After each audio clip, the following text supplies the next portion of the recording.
Yeah, but where are the games? This is something I've actually heard quite a bit, and more so now than ever before.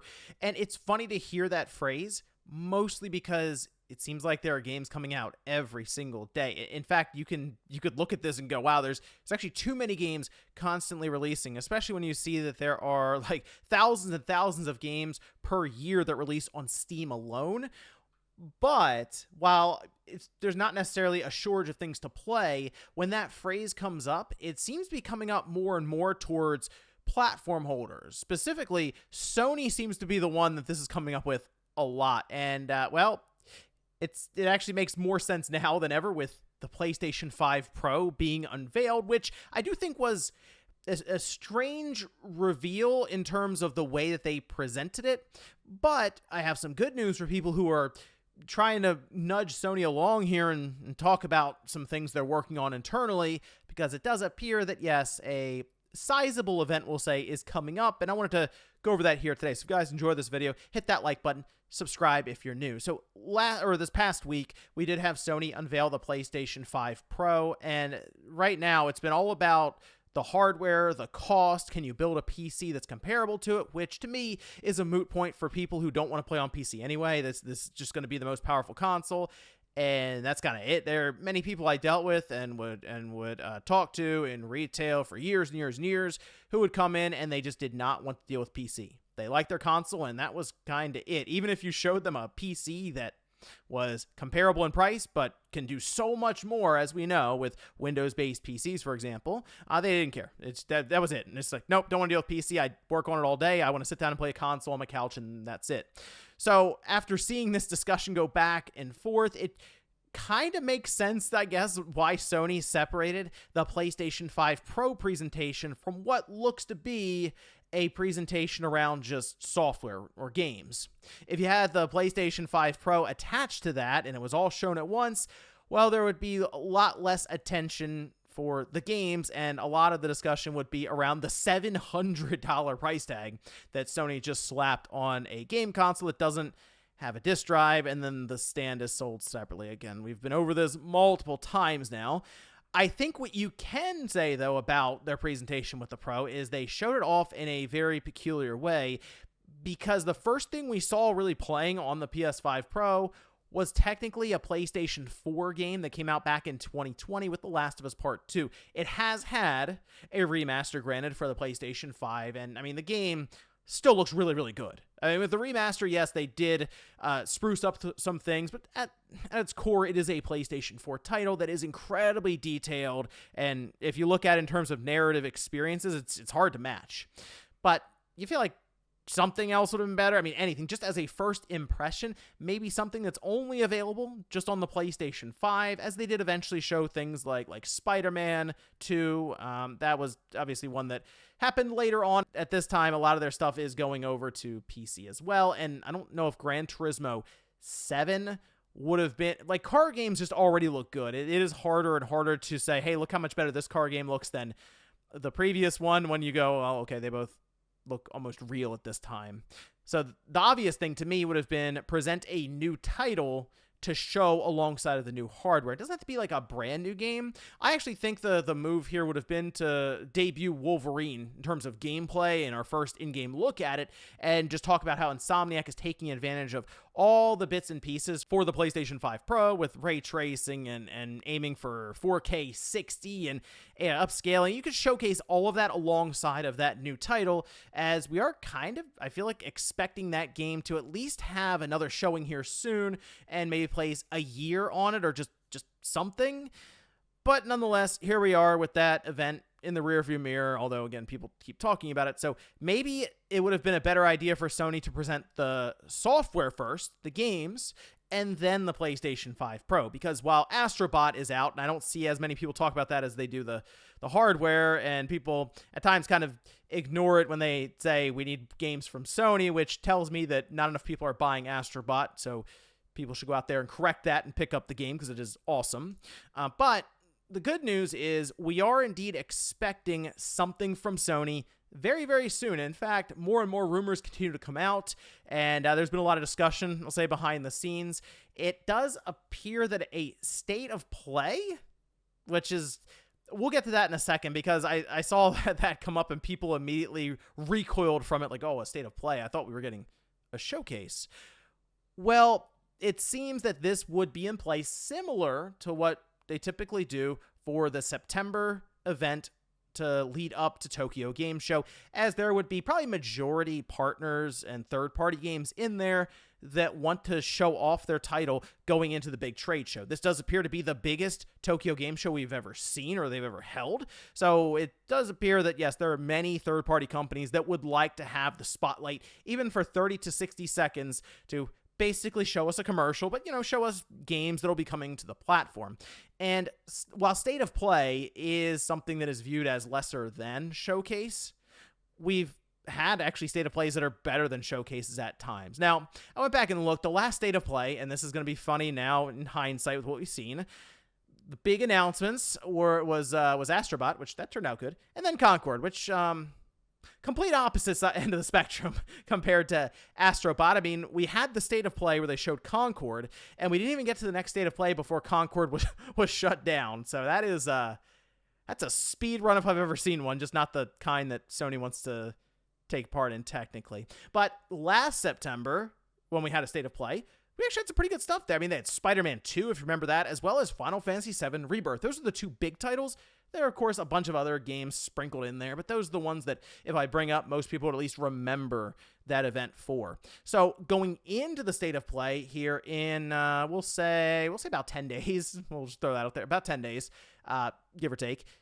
We can probably see some first-party studios from Sony start to talk a bit. Now, State of Play can just be anything. And, at this time, I feel like Sony should stick to State of Play and have Showcase be a big generational event, something that presents maybe a brand new system, or even you can even say mid-gen refresh, like a PlayStation 5 Pro if you want, maybe a handheld. That's something I think makes more sense, because they just have not been doing them as often at all. So maybe hold that for the big blowout event when you're ready to talk about hardware alongside of software. In this case, though, with the State of Play, if you look up and down their lineup of first-party studios, some have turned in games relatively recently. It makes me think if you then restart your development cycle, we probably wouldn't see them here. Even something like Housemarque with Returnal, they'd probably still be working on stuff now, and they wouldn't be ready necessarily to present because it'd still be years off anyway. Remember, they hung out and worked on Returnal even post-launch, adding different modes, DLC, that kind of thing. So to me, the studios now that people are really looking at currently would be Bend, it'd be Naughty Dog, Blue Point, and Sucker Punch. Those, I feel like, are the ones that have been working on stuff for quite a while, with Naughty Dog being a bit more public about them canceling their multiplayer for The Last of Us. But Naughty Dog aside, they would be a studio that people look to for Sony, who, I mean, they took their PS4 game, put it out in front of everyone for the PS5 Pro, who would be there to showcase, we believe, a top-tier, super high-quality single-player experience, and the word is they are working on a new intellectual property of some kind, so I wouldn't mind at this point seeing Naughty Dog's IP introduce it years in advance, because it feels like they need a bit of a confidence boost right now in the public eye. Now, outside of Naughty Dog, we do have Blue Point, who, of course, worked to launch the PS5 with Sony for Demon's Souls. So, I mean, if you think about it that way, it's been almost 4 years since their last release, and people have been curious for quite some time as they keep teasing and things like holiday cards and stuff, what they're working on, and it appears that it's not a remake, but it could be a game in an already established franchise. The wires have been kind of crossed for a little while based on what they're doing. So it is hard to say. I wouldn't mind seeing something more original from them, because clearly they're very talented at what they do, putting these games together, but it's hard to say at this time. And then Bend, kind of the same thing. Apparently the pitch for Days Gone 2 was actually shot down from Bend. It didn't even get to Sony. So that at least kind of solves that situation as to what happened there. But it does sound like they are also working on a new intellectual property. So, okay, that could be really interesting to see what they come up with coming off of Days Gone. But to me, the big one, and this is a studio that I think is ready to go and would make sense ahead of TGS, would be Sucker Punch with what we assume to be Ghost of Tsushima 2, or a follow-up to Ghost of Tsushima. And The reason for that, I mean, again, it's been several years now since Ghost of Tsushima came out, and they are a one game studio, so they've been like focusing in on this. And from what we've seen, follow-ups to previous games, as of course they can use assets and animations and stuff from that title, tend to come out a bit faster. So I'm kind of thinking, if indeed they are following along with what we believe, a follow-up to Ghost of Tsushima, that they would be ready to go here soon ahead of Tokyo Game Show, and I think show off a very impressive looking game, because Ghost of Tsushima looks awesome on even the base PlayStation 4. I can't imagine what they'd be able to do with not only the PS5, but also the PS5 Pro with like the advanced ray tracing and reconstruction and AI upscaling and all kinds of stuff there. But just even them taking advantage of the base PS5, I think would be awesome, and I'd be curious to see what improvements they would make over Ghost of Tsushima, which I thought was a great game, but certainly had a lot of room for improvement around the world that they crafted. I'm also going to bring this up, get it out of the way now. Yes, there is probably a live service game that's going to reappear, and that is Fair Games, which people are looking at a bit sideways now after what happened with Concord, and I can't blame them, because while Helldivers 2 was a tremendous success, Concord was one of the biggest failures we've ever seen in the live service category. I mean, it was like catastrophically bad right now. We're trying to even figure out what's going to happen to Firewalk now, right? So that's the position they're in there. So Fair Games, almost like to me the rubber match here. You're like 1-1.